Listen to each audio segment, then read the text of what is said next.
Hello everyone, I am back with a review of the album Sparks by British artist Imogen Heap. It was released on the 18th of August of 2014, and this is a concept album that was years in the making where she released songs once every 3 months. Originally, that was how it started back in 2011. Eventually, the songs sort of started coming at more sporadic and different elements, but eventually the album finally did come to fruition in 2014, even though it was delayed severely from 2013, its original release.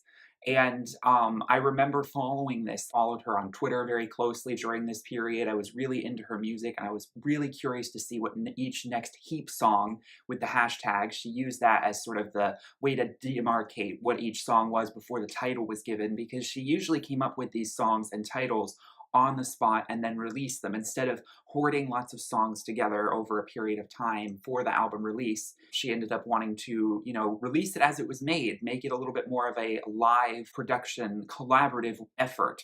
She collaborated with a ton of different media outlets, a ton of different people and entities across the world to create this record, and it is her most adventurous because of it. Her previous two albums, which I have reviewed on this channel, Speak for Yourself and Ellipse. I have not reviewed her first album, which came out in 1998. I may do so on this channel, not entirely sure, because I haven't heard the whole thing. But for now, I have reviewed her two big albums that she's really well known for. Sparks kind of went a bit more under the radar commercially, which I'm not surprised. It took so long for it to come to fruition, and it definitely was not made with the intent of being used for radio or any sort of pop music, performance aspect.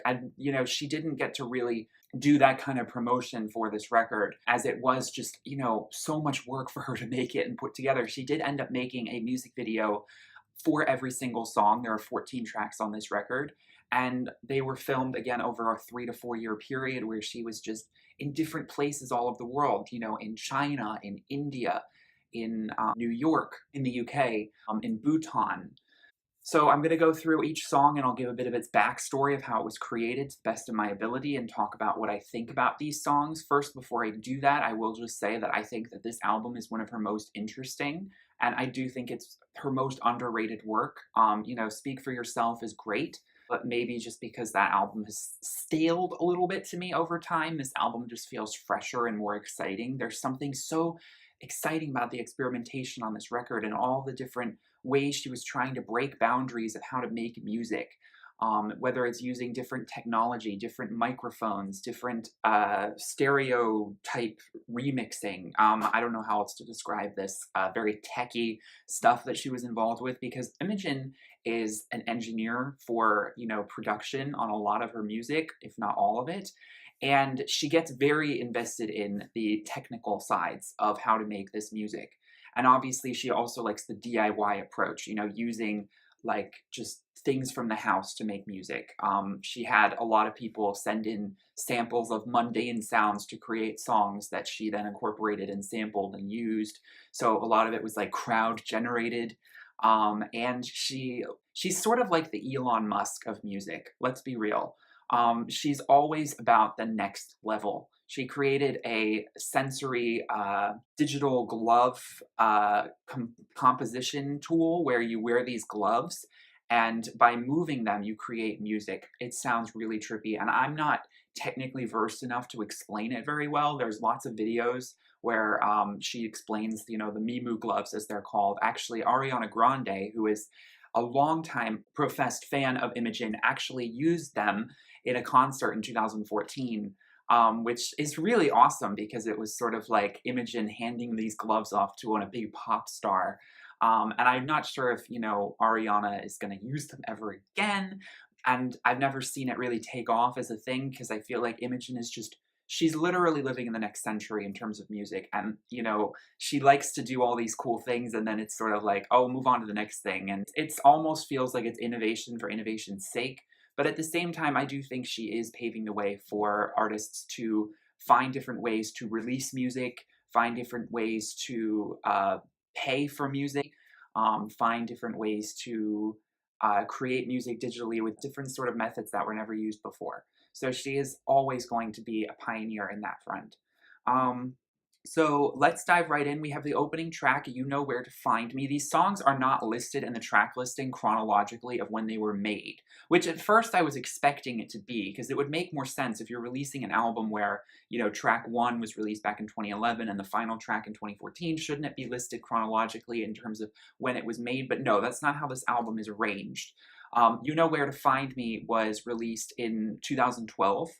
And it was recorded at a special studio on the Thames in London, where she had a great view of the tides, called A Room for London. It was a curated space where she had a piano, and the lyrics for this song came from observing the Thames and seeing the boats going down the river. And she has some of her smartest and most interesting lyrics used on this song for me, and it is one of my favorite songs, if not my favorite song on this album. In 2014, I listened to this song so much. In fact, if I could pick one song that sort of encapsulated the year of 2014 for me, it would be this song. There's just something mellow and yet provocative about this track, the way it swells and then calms back down. It's very Imogen in that it's beautiful piano, soft-spoken vocal, with a very alluring domestic feel, and very comforting, but at the same time, there is just something so avant-garde about it. The way it breaks from a traditional song structure. You know where to find me when you're on your way out, all bustle and busy, enough is enough.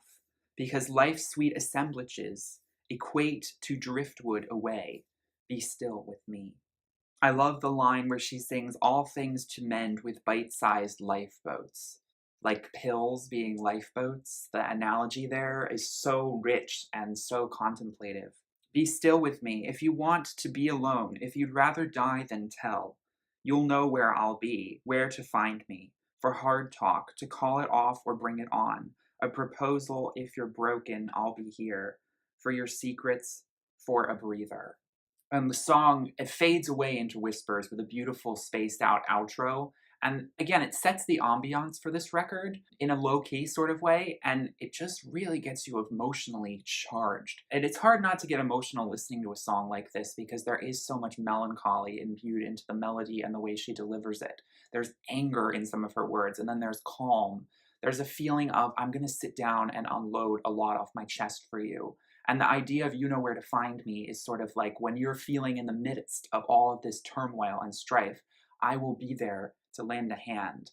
Whatever that I is, whether it's some metaphorical, idea of the river or music or bite-sized lifeboats, or actually her as herself saying to someone else, I'm here to help you if you want to talk because we need to talk. We've got things to discuss. And that sort of idea of therapy coming through in this always resonated strongly with me. Beautiful piano work on this track because she actually played the piano in several people's different living rooms throughout the filming of the music video of this song. The music video is also equally just as beautiful and mysterious in that way, as though, you see her playing a million different pianos and in different spaces that are very, domestic and very wholesome. And I think that that sort of gives it a sense of like close to the heart. Track number 2, Entanglement. This is a song that did not actually ever get released until the album itself fully came out. This was one of the last songs we heard from the actual full album, and it's a song that is a pure love letter to her partner, Michael. Michael Labor, who is of course her husband. They now have a child together. She was actually pregnant as this album was being released. I think it was very important to her to get this album released before she had her daughter, Scout, in the autumn of 2014. So she wrote this song about, if you remember a song Between Sheets off of Ellipse, this is sort of a continuation of this. Except this time we've got some really beautiful micro beats embedded into it in the production and some beautiful orchestral work. It's a very, very reminiscent of Ellipse for me, and this song would have fit beautifully on that record. It has the same sort of domestic, sparkly, shimmery beat structure of that record with that sort of exultant, jubilant ecstasy. And it's definitely a highlight song again, entangled beneath sheets, a intimate moment between partners. The music video is featuring her and her partner, though they never show the faces of themselves, just their bodies. wrapped up in all these white bed sheets and sort of floating above the bed. It's a very sensual, but at the same time classy video that feels just so well constructed in concept and aesthetic, and it doesn't really feel like it's about sex, even though it could be. The Listening Chair. This is a really, really interesting track. So this song was released back in 2012, or it was performed, I should say, in the Royal Albert Hall in London. This song was composed in an accidental sort of way. It's very confusing, so bear with me as I try to remember and explain all of this. Imogen had the idea for a literal chair that people would sit in. What was originally planned to be something completely different. The chair was egg-shaped, and she wanted everyone that she could to sit in this chair and record their ideas for what this song, which was originally called Heap Song 6, I believe. I can't remember. It was, you know, one of the middle songs that was created for this record. And she ultimately found there was no thread with what people were saying. She basically realized that she wasn't really getting anything from this idea. Like, people were giving her great ideas, but she wasn't really getting anything from it, like in terms of inspiration.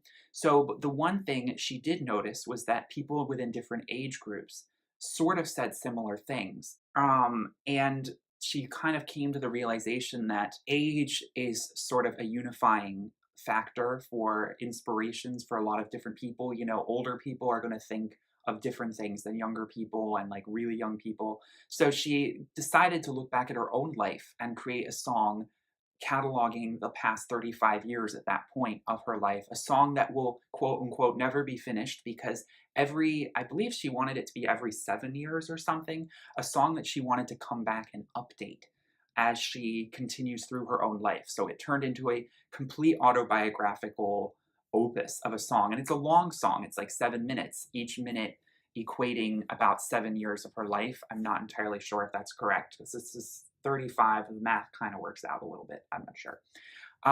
So she started making this track, which is a cappella in a lot of spaces. It's very uniquely produced. And she just starts from the beginning. She starts from being a child, her earliest memories of childhood, going all the way to the present day. Of course, this is back in 2014.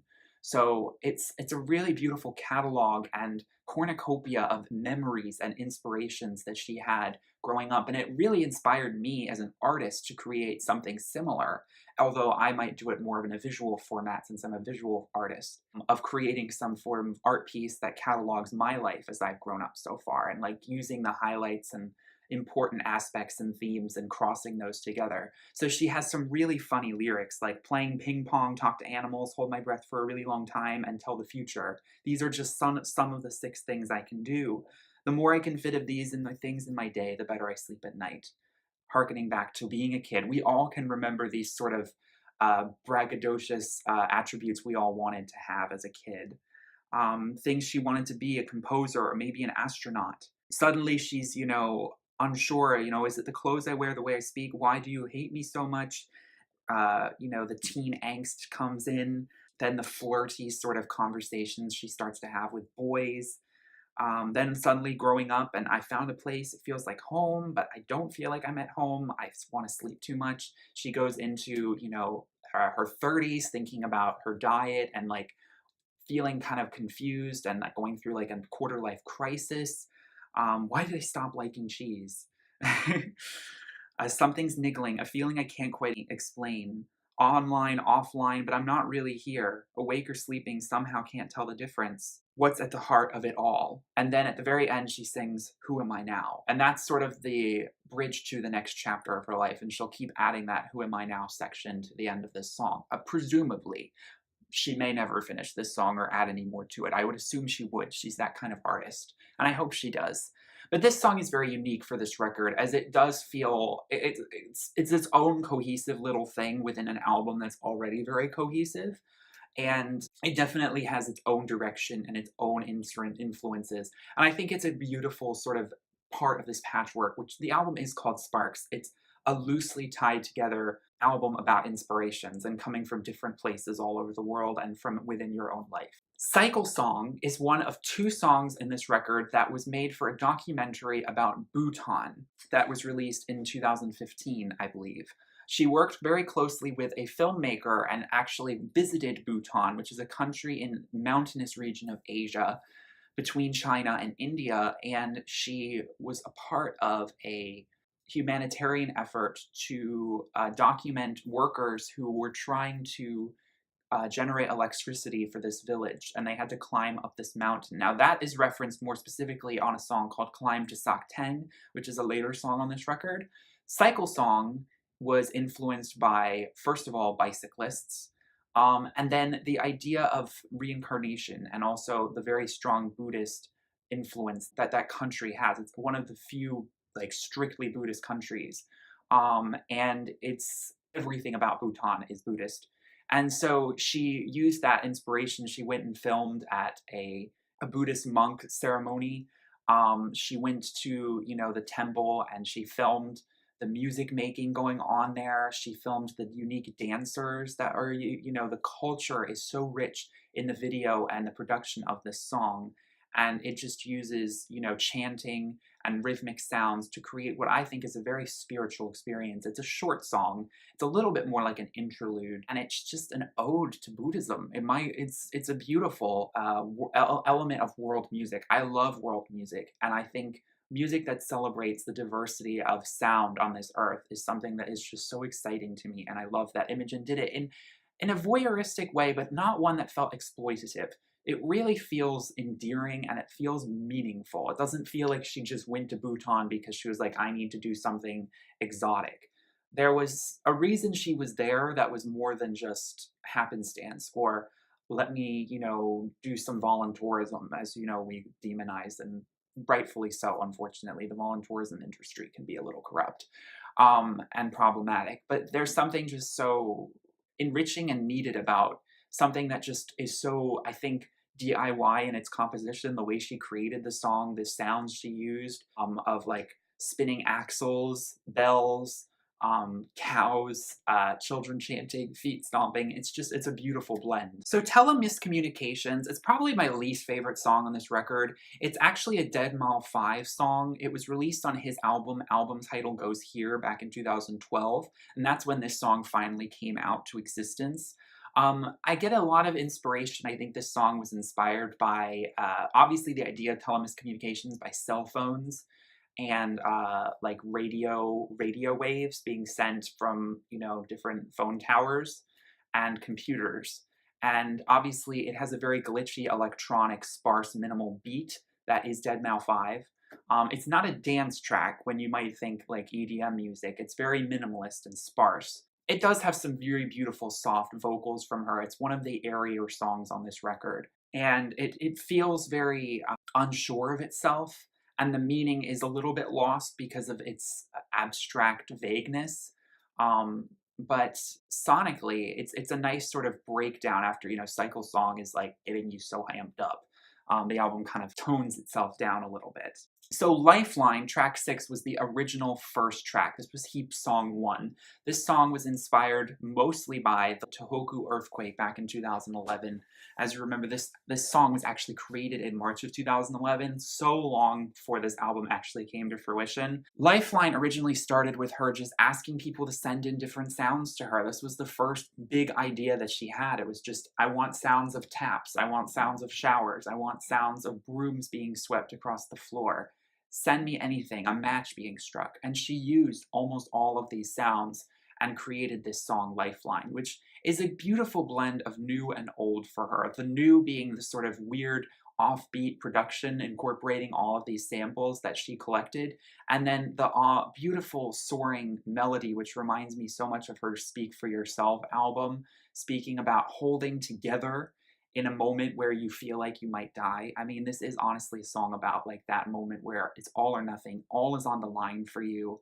Hold tight, because all is against me. Every cell in my body brace, because we're facing the fight of our lives. And that's where she felt like the Tohoku earthquake, which shocked everyone so much, was so devastating.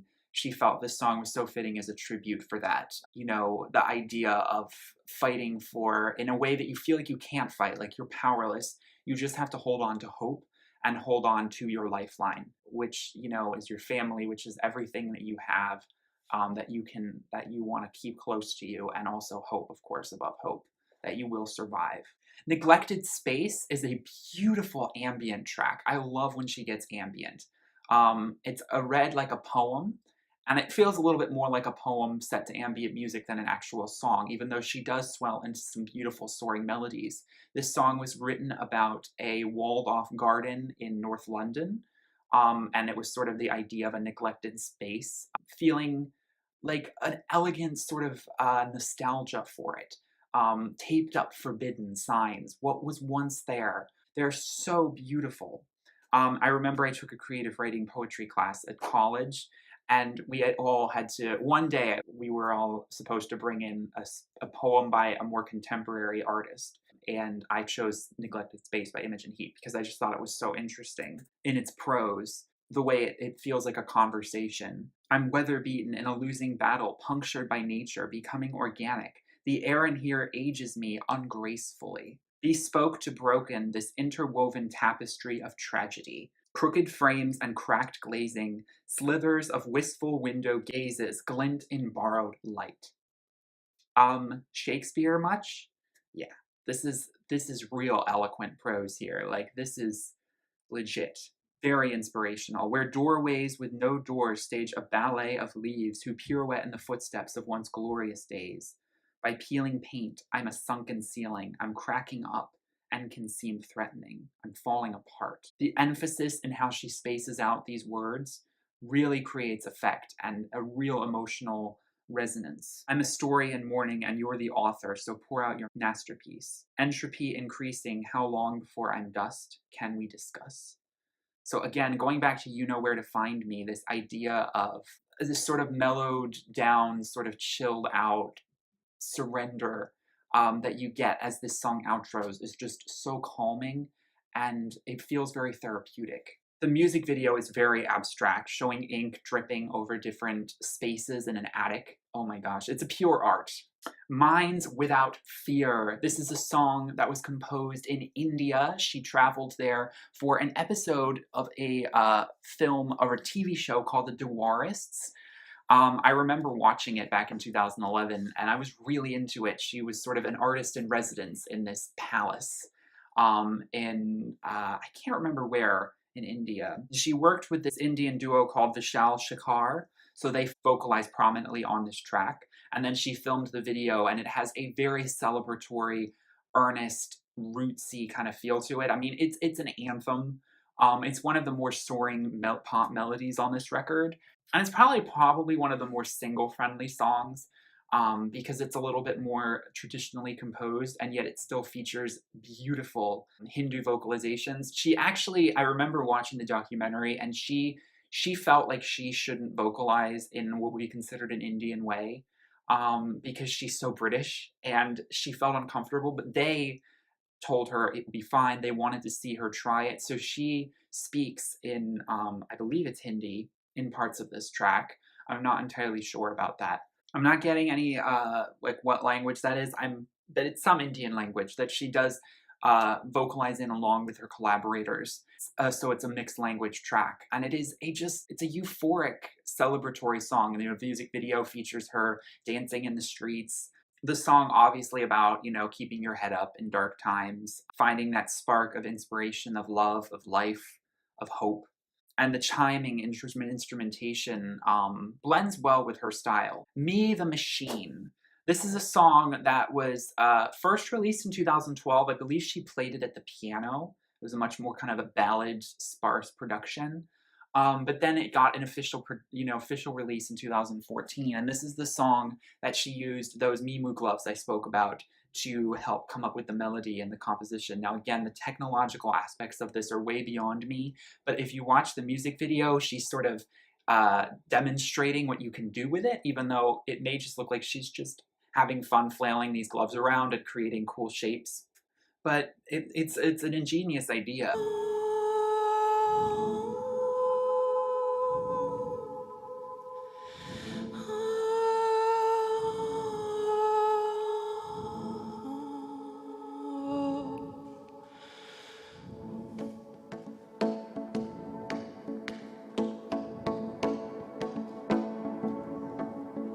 The song is a beautiful blend of, like I said, the organic and the inorganic. It feels very much technologically invested, but at the same time organically composed.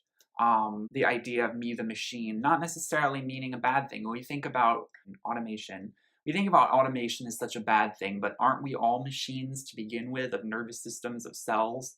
And there's an organic way that we can adapt to changing technology and update with it. And I think me the machine is sort of the lighter side, or the more organic side of technology, if that makes any sense. Technology does not necessarily have to be the enemy of biology. And that's what this song is ultimately about.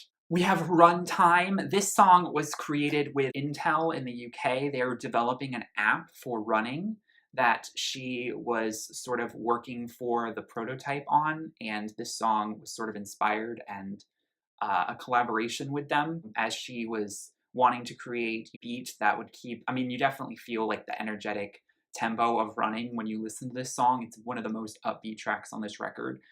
And I definitely love the energy that it has. And then I love the spaced out, way it changes in structure at the end. It gets more mysterious, and the swell of it becomes very intriguing. There's so much I could talk about. This video would be an hour long, though. Unfortunately, I'm going to have to sort of just try and get out the most of what I can say. Climb to Sakteng, I've already talked about. This was a beautiful short interlude track featuring some vocalizations of some locals in Bhutan. It is so hauntingly beautiful. It's just a piano and these male vocalizations, with her doing her classic humming vocals, which sound layered so beautifully and so calming and so melancholy at the same time. Along with the footage that was used for this documentary of the people marching up, she actually had them recorded going backwards. But, it was sort of symbolic of the progress they're making. She captures the weary, sort of the tired struggle for advancement in countries that are third world, and yet the hope that is there. The ending calm of this climb is symbolic of this village getting electricity, of another big step for the third world, and we are all in this together. So it's a beautiful spaced out interlude. The Beast. The Beast, if you remember a song called The Moment I Said It off of Speak for Yourself, I feel like this is like the next iteration of that. It has a similar rhythm to it and a similar kind of direct and ominous delivery from her, sort of speaking like one-on-one about a relationship that is falling apart. I could sense in opening the front door as we came in, you were burning a hole in my back. Can we turn this around from where we lost you in the evening before things get out of hand? This song is another, more interpersonal relationship track, which is unique for this album, as this album is much more grand than her own personal stuff. This song and Entanglement are sort of the two songs on this record I think she wanted to put in that were a little bit more close to home for her, rather than being so universalist. And I think it's important to add, I mean, it's still very abstract. It doesn't give away too much. It's not very specific. One by one, eyes go optic. We're becoming the beast. There's a chilling delivery that she has to the way she sings this song. Sheer power and the heat of hate brings our army of two to its knees. Steel lungs are shouting the house down, going for the kill from the kiss. Battle stations are now navigation. Have we driven love to this? So a fight that is getting deadly. Entanglement was the beautiful, blissful union of two happy lovers, and the beast is the separation. And of course, I know her and Michael Labor, her partner, are very happy together, but I'm sure every relationship has its struggles. This song was born out of these sort of trepidatious sort of moments where the relationship did feel like it was possibly falling apart, and the beast was being fed. But obviously it got salvaged. Then we have Xizi She Knows. Xizi, I'm not sure how to pronounce that. She Knows. The song was composed in China, in Hangzhou, Zhejiang, China. This song was released in early 2012, and she spent a good portion of the autumn of 2011 in China, and she was so overcome by the landscape, the people, And again, it was a very much a DIY, using different sounds, so many sounds. I remember listening to her explaining the making of this song back when it was released, and all of the different sounds and vocalizations she used from local people to create this track. It becomes very much a celebratory anthem for the people of Hangzhou and also China itself. We come to your shores over misty millennia, from hustlers to emperors for power and pleasure. We carve through the carves, dance around the daily news, cue in the grand ballet belay. Even your 10-ton toe rings home from Marco Polo. From a thread of sky to the warp and weft of your being. You're beautiful, graceful, like no other, pretty damned good as you are. Slow down, friend of mine, in a terrible hurry for change. As you unravel your marvels from evergreen gardens, remember we loved you this way. Xizi She Knows that once it's gone, then it's gone. That's how she ends this song and references the song title. It does feature a child counting to 8 in Chinese, 1, 2, 3, 4. She does allude to the 5 elements of the Chinese zodiac: gold, fire, wood, clay, and water. And the part where she talks about in a terrible hurry to change, I think she really is talking about China. I mean, if you consider China has gone through such a rapid shift in the last 20 years, it's insane what China is transforming into in such a short period of time. This song is metaphorically alluding to China itself in a lot of ways. And it does read a lot like a love song to the east from the west. I know she was talking about the lake itself, West Lake, being the incarnation of Xizi, which is this a nickname for one of the 4 beauties of ancient China. West Lake is said to be the incarnation of Xizi.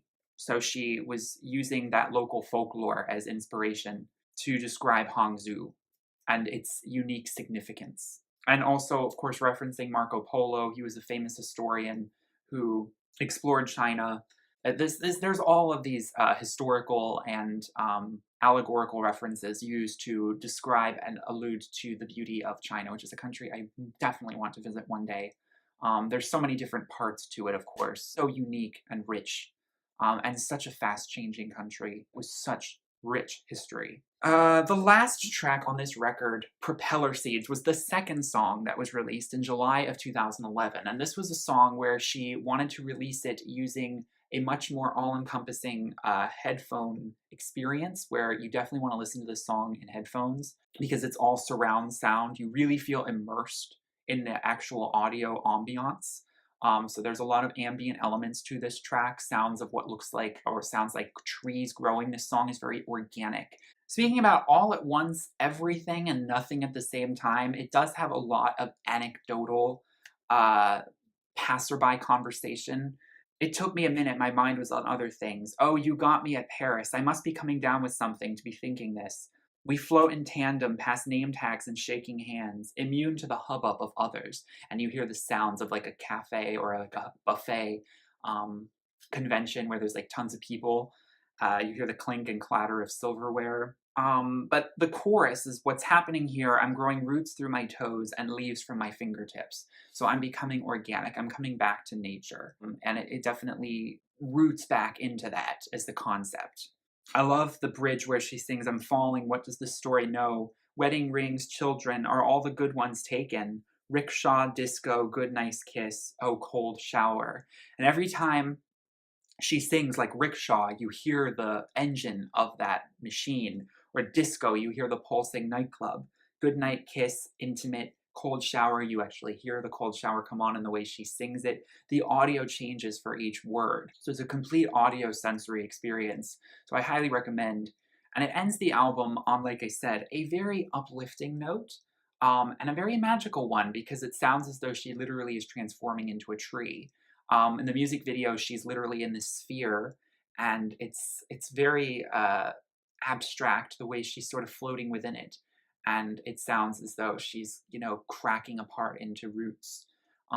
Very fairy tale, and it's something that I think links back again to her Ellipse album strongly. I get allusions to other songs like Canvas, which were a lot about like mixing organic elements of nature into singing about something that is very social. if that makes any sense. It's really hard to, illustrate just the magic of these songs. You really have to explore them for yourselves, and I highly recommend anyone, if you're not familiar with Imogen Heap, give her music a listen because there is something, a lot of people are familiar with her, but yet she still is very slept on. And she is, like I said, someone who is just such a pioneer for creating interesting music that you won't find from almost anyone else. And there's such a, at the same time, like, uniting thread of Imogen herself and the personality that is so infectious. There's something about her that's just so warm and fuzzy, and I can't get enough of it. And this album was such a labor of love for her, and you can feel it in all the myriad directions that it goes. And it's a concept album with a capital C, and it's a collection of works that are truly masterpieces, in my opinion.